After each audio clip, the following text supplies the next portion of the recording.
So welcome to video 3 for week 2 of social media communication. In this video, we'll try and answer the question, what is user-created content, or UCC, as it's often referred to? Often, without realizing it, our frequent forays into social media produce what is referred to as user-created content, or UCC. Although the practice of sharing our lives is pretty much commonplace these days, the term UCC has only emerged in recent times as a way to avoid the baggage associated with its predecessor, user-generated content. UGC gained traction in the business world and with economists, and unfortunately was at the heart of many discussions around exploitative labour practices and free content for organisations. So with that as a backdrop, academics and professionals began to think around the complex relationship of UCC differently.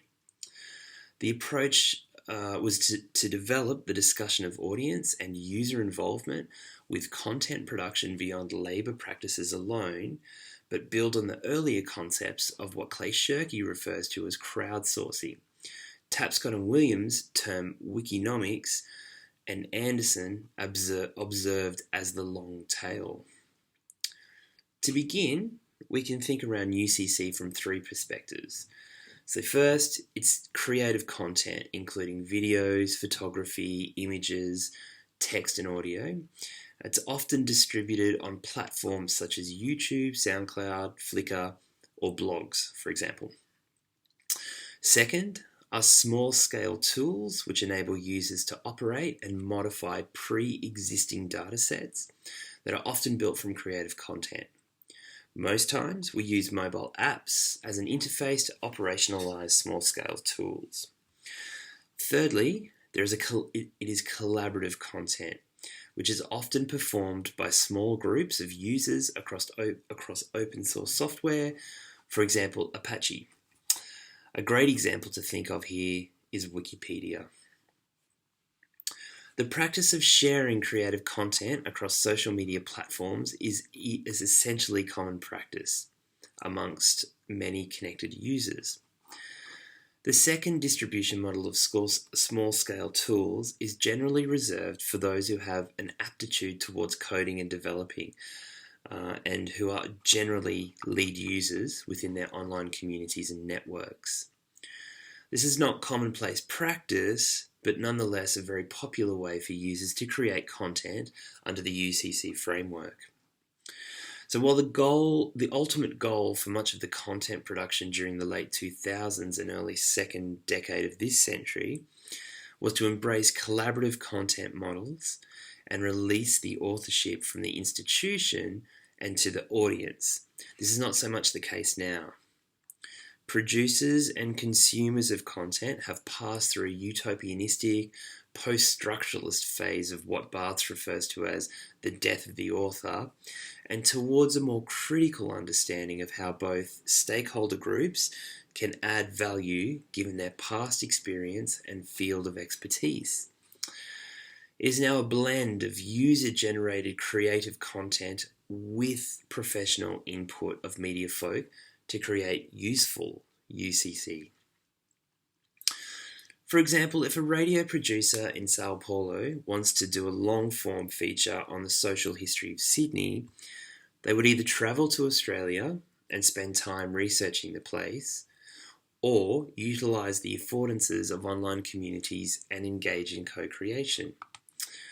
Through co-creation, they might start with a crowdsourced platform like the Dictionary of Sydney, for example, which contains a beautiful blend of personal historical contributions from local citizens, along with a comprehensive curation by traditional cultural institutions, such as the Sydney Library, for example. The radio producer could then contact those people who have contributed content to the Dictionary of Sydney and engage in some kind of knowledge exchange through what Mackenzie and others term collaborative content. Now, while some organisations avoid UCC collaborative production, there are numerous projects that promote the advances of working with their audiences and users. Some of the better examples include the BBC's Voices and Video Nation projects, and from a social advocacy perspective, Engage Media's Papuan Voices project. We can argue that user-created content is a complex ecosystem of users both creating and contributing content to open source platforms, which are often accessed through small-scale tools, but we need to pay attention to the political economy perspective of UCC.